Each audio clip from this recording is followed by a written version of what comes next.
Welcome into the Playmakers Selection Monday show, where KU Jayhawks women's soccer was just selected for the NCAA tournament. Find out where they are right after this.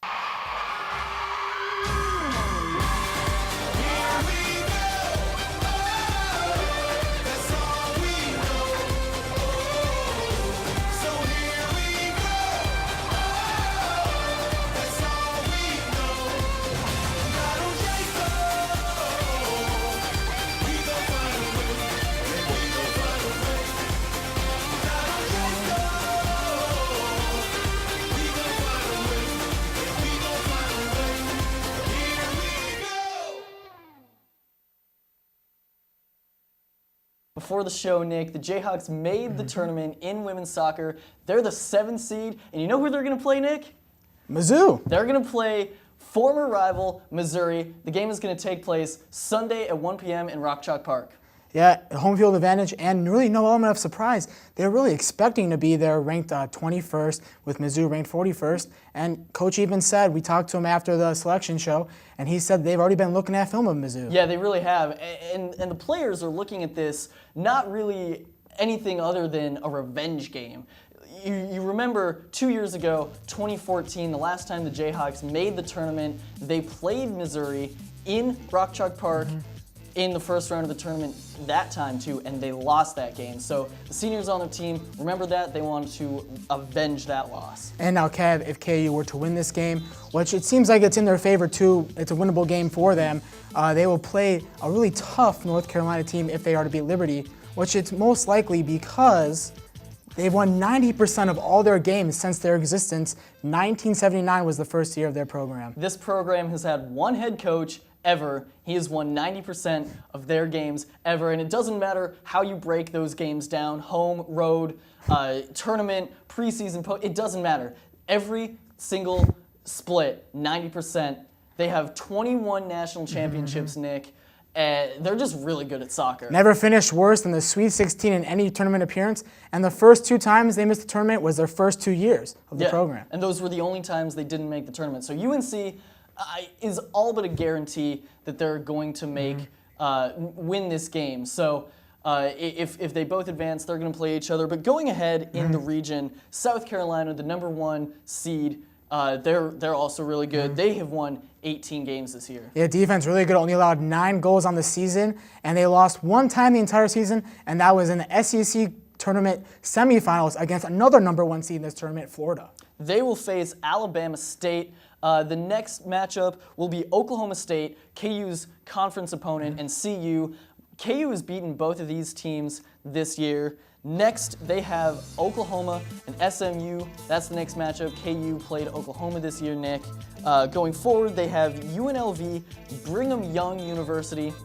Next, they have Brigham Young is the 4th seed in the region. Next, they have Clemson, and Nick, Clemson is also a really good team. Another great defensive team, only allowing 16 goals on the year.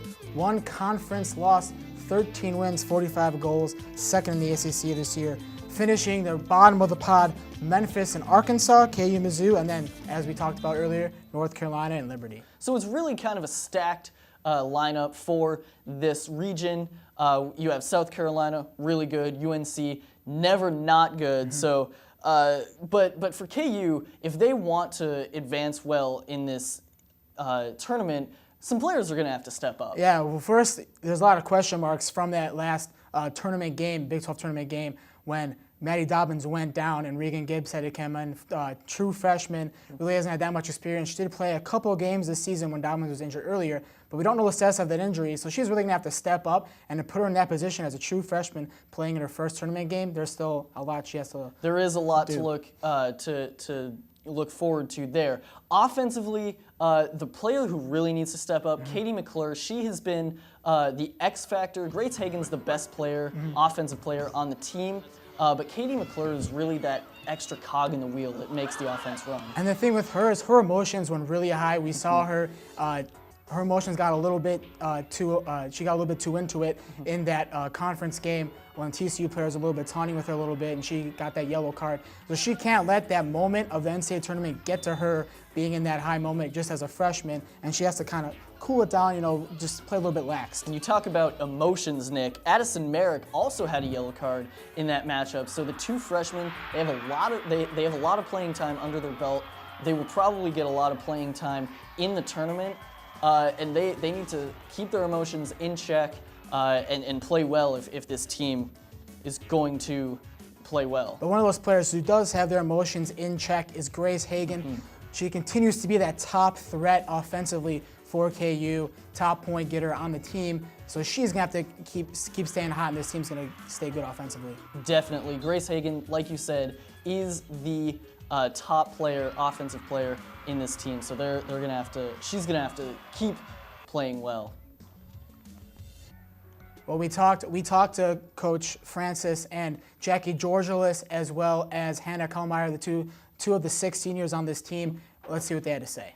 Again, just really glad we get to play one more game at least this year at Rock Chalk Park. That's an unbelievable facility, and hopefully we'll get some of the community come out and support the girls. Yeah, it's going to give us so much more momentum because of that loss, and we're ready to go, especially from sophomore year losing, and we just have so much revenge coming into it. It's going to be big, especially since we have gotten a big crowds at Rock Chalk Park, and it's going to be nice not traveling and just being rested and staying home and stuff. So it's going to be really nice. We pretty much knew we'd be in, so it wasn't. I think the reason you didn't hear a bunch of cheers is because they knew we'd be playing. It was just a matter of who we would be playing.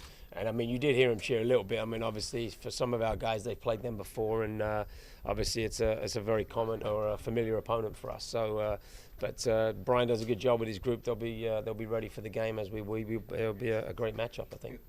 I'm from Germany, so I never really knew anything about the rivalry until I got here.